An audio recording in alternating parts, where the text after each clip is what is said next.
मनुष्य है ना हम, भय तो लगेगा ही। भय धन हानि का हो या मान हानि का, आप भय को बुरा समझते हैं ना। भय हानिकारक हो सकता है, परंतु लाभदायक भी।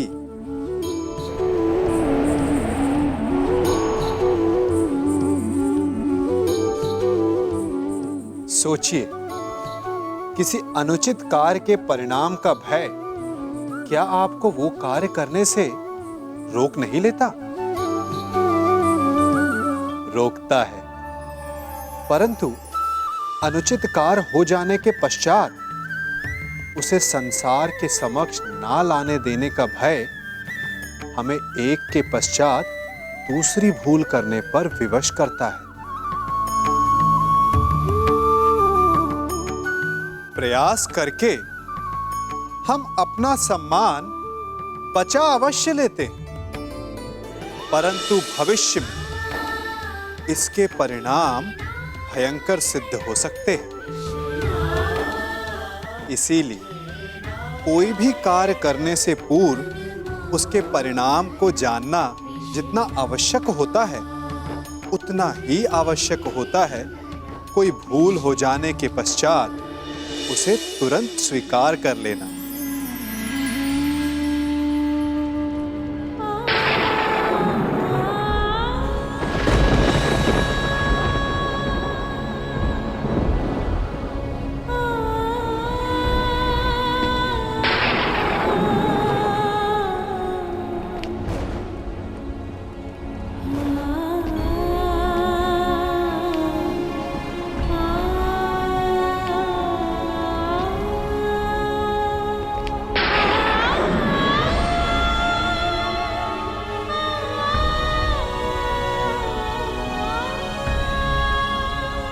क्या हुआ बुआ? आप उदास हैं? उदास नहीं, चिंतित हूं। कृष्ण, क्या मैं अकेली हूं जो ये युद्ध नहीं चाहती? नहीं बुआ, आपके चाहने ना चाहने से कुछ नहीं होगा। जब वन में महाअग्नि लगी हो और एक वृक्ष को छोड़कर शेष जलना चाहे, तो अग्नि कौन रोक सकता है? मैं वृक्ष नहीं हूं माधव, मनुष्य हूं,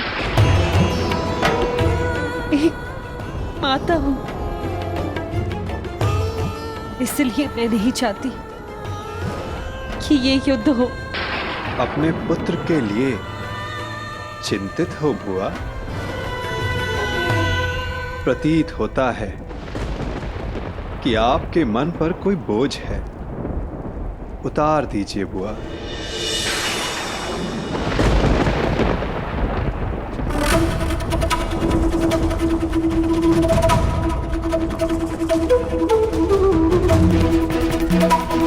मैं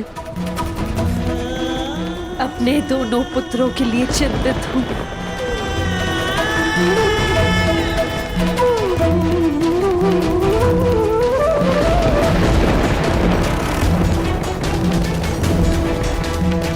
दोनों पुत्र? परंतु युद्ध तो केवल अर्जुन कर रहा है ना? अर्जुन के जीवन के साथ साथ मैं कर्ण के जीवन के लिए भी चिंतित हूं। कर्ण मेरा पुत्र है।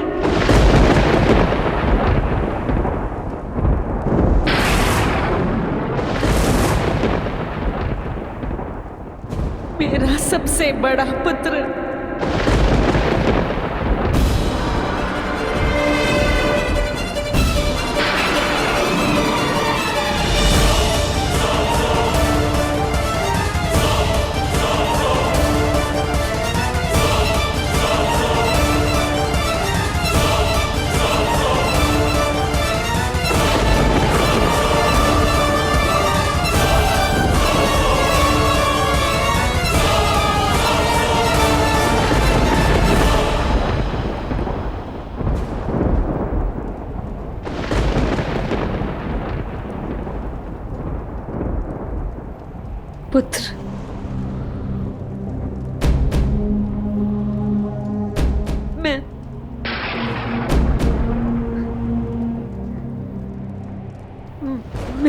अभी उचित समय नहीं है बुआ।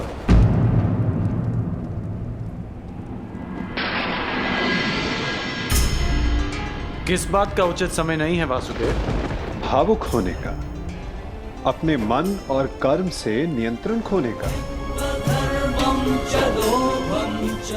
चूंकि भाव हो या कर्म या वचन उचित स्थान और उचित समय पर ही शोभा देते हैं।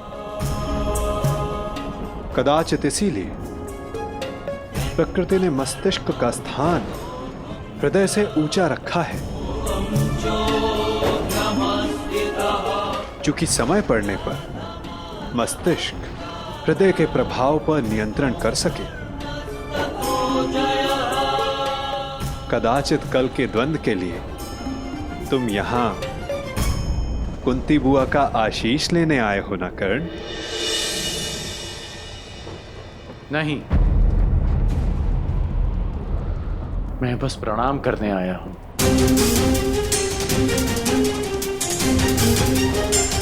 प्रणाम करोगे, आशीष नहीं लोगे? क्यों? क्योंकि विजयी होने का आशीष मांगकर मैं माता कुंती को धर्म संकट में नहीं डाल सकता। उस आशीर्वाद पर केवल उनके पुत्र अर्जुन का अधिकार है। तुम भी तो इन्हें माता कहकर पुकारते हो ना मित्र, तो इस नाते तुम भी इनके पुत्र हुए।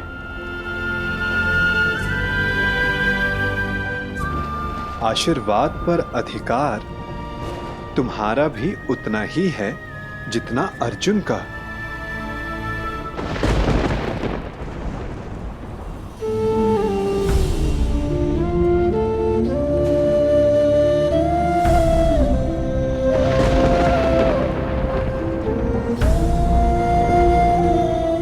मैं यहां केवल कर्तव्य पालन के लिए आया हूं,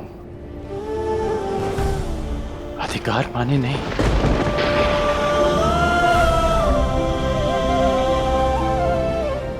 जैसा मैंने अभी कहा कि विजयी होने के आशीष पर केवल अर्जुन का अधिकार है, मेरा नहीं।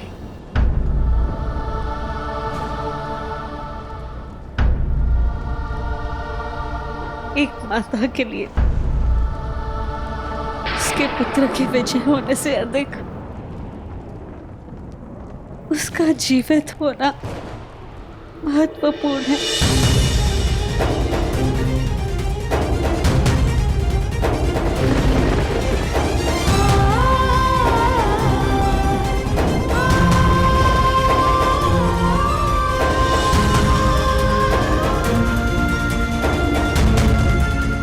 आयुष्मान भव पुत्र।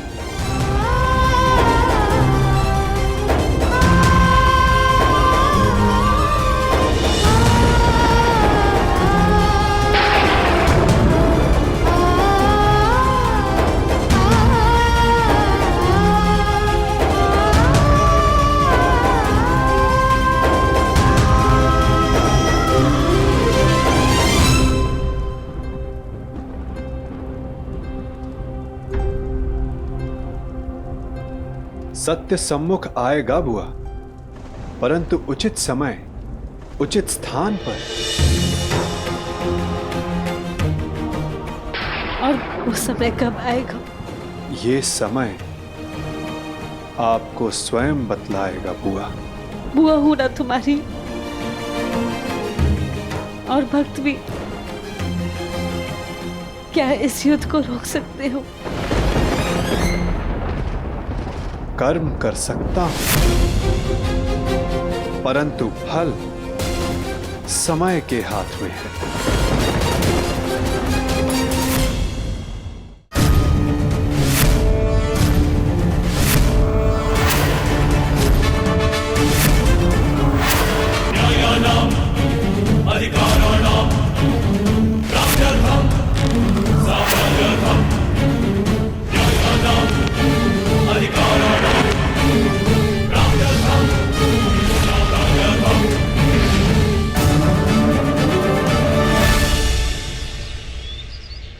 जिस परिवार को सुदृढ़ रखने के लिए मैंने मृत्यु को अपने से दूर रखा, उसका विभाजन मैं किस प्रकार देख सकता हूं? ऐसा कौन सा परिवार है जिसमें विवाद नहीं होता, परंतु विभाजन? क्या यही एक समाधान है? मुझे अपने कानों पर विश्वास नहीं हुआ था विदुर। वासुदेव जैसा विद्वान और बुद्धिमान विभाजन का सुझाव देता है। यदि मेरे वचनों से आपको पीड़ा पहुंची है तो मैं क्षमा प्रार्थी हूं गंगापुत्र, परंतु परिस्थितियां कभी कभी ऐसी हो जाती हैं कि परिवार को बांटना आवश्यक हो जाता है, विशेषकर तब जब परिवार के कुछ सदस्य शेष का विनाश चाहने लगे। मैं कह चुका हूं, मेरे जीवित रहते ऐसा कभी नहीं होगा। मुझे विश्वास है कि मैं अपने पुत्रों को एक रखने में सक्षम हूं। क्षमा चाहूंगा गंगापुत्र, परंतु ऐसा हो चुका है, वो भी आपके जीवित होते हुए। और रही बात आपके विश्वास की, तो वो लाक्षागृह की अग्नि में भस्म हो चुका है। क्या कह रहे हैं आप? दुर्योधन और शकुनी ने पुरोचन से वारणाव्रत में जो भवन बनवाया था, वो भवन लाक्षागृह था। वो पांडवों को भेंट देने के लिए नहीं, अपितु पांडवों को अग्नि की भेंट चढ़ाने के लिए था गंगापुत्र। मुझे विश्वास नहीं। तो आप महात्मा विदुर से पूछिए, यदि वो समय रहते पांडवों को सावधान नहीं करते तो आज आपके पांचों पौत्र जीवित नहीं होते।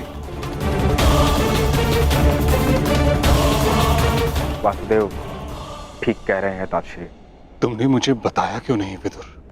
आपको कष्ट होता तातश्री। पांडवों की रक्षा मैंने कर ली थी, परंतु सत्य जानने के पश्चात कौरवों की रक्षा आपसे कोई नहीं कर पाता। यदि कौरवों और पांडवों को साथ रखा गया तो मुझे खेद है गंगापुत्र, कहीं हस्तिनापुर स्वयं एक लाक्षागृह में परिवर्तित ना हो जाए। स्पष्ट कहिए वासुदेव।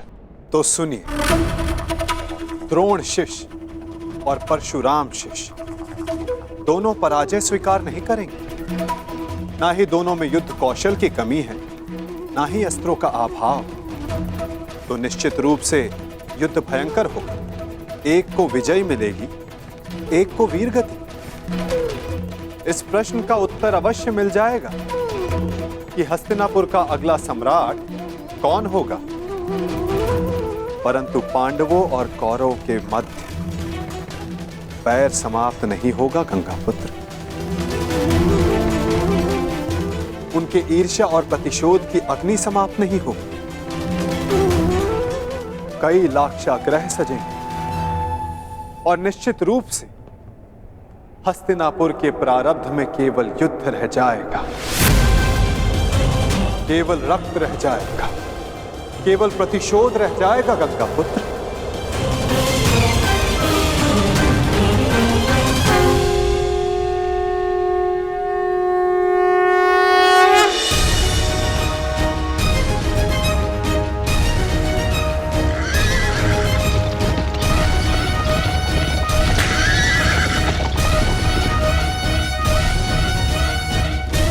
दो योद्धा युद्ध के लिए प्रस्थान कर रहे हैं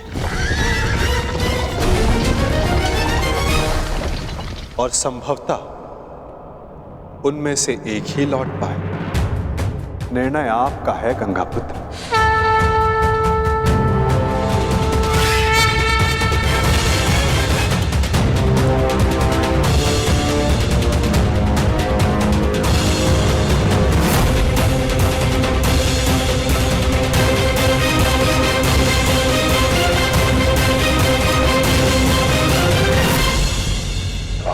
हमारा द्वंद्व आज पूर्ण होगा। आज सूर्यास्त भी तुम्हारी रक्षा नहीं कर पाएगा, और ना इस बार मेरे पास तुम्हें छोड़ देने का कोई बहाना होगा, क्योंकि ना तुम ब्राह्मण वेश में आए हो बिना किसी का स्वयंवर जीत कर लौटे हो अर्जुन। इस बार मैं अपना धनुष नीचे नहीं करूंगा और मैं तुम्हें प्रहार करने का अवसर नहीं दूंगा।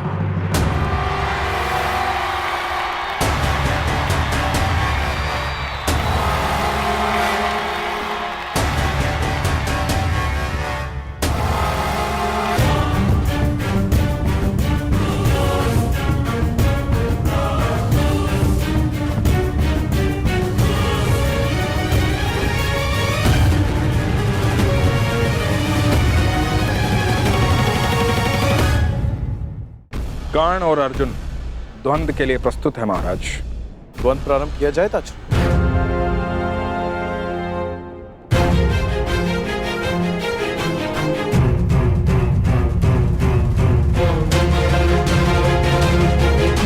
और कोई विकल्प भी तो नहीं। द्वंद्व प्रारंभ हो।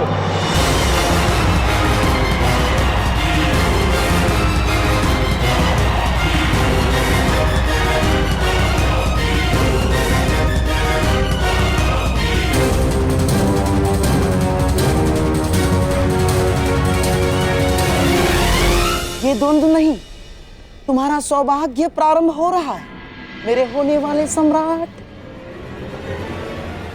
हाँ मामा श्री।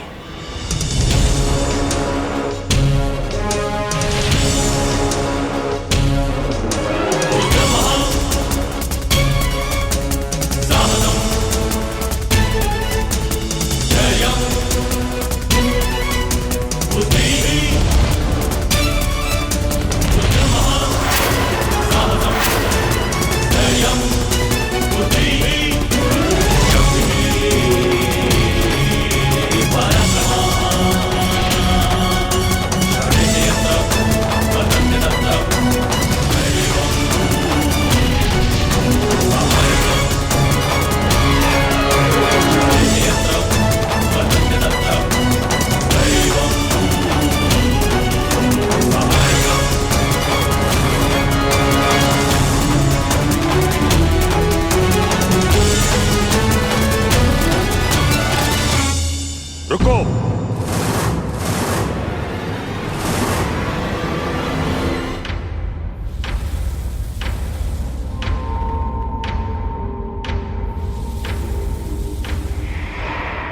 क्या हुआ ताज? महाराज, हस्तिनापुर की सुरक्षा मेरी प्रतिज्ञा है, मेरा धर्म है, मेरे जीवन का उद्देश्य है। मुझे लगा था कि इस द्वंद्व से हस्तिनापुर का रक्त बहने से बच जाएगा,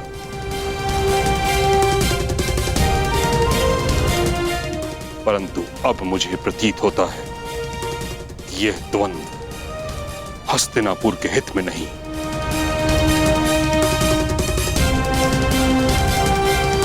इस कारणवश मैं इस द्वंद्व को समाप्त करने की घोषणा करता हूं।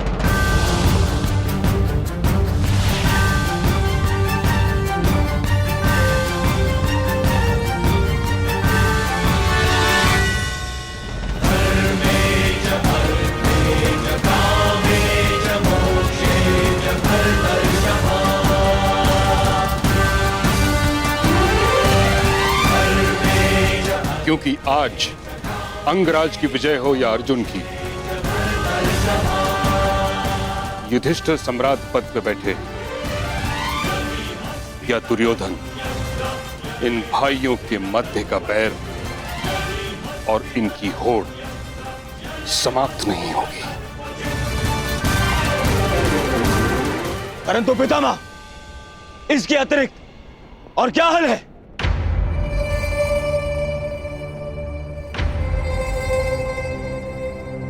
विभाजन, विभाजन, विभाजन।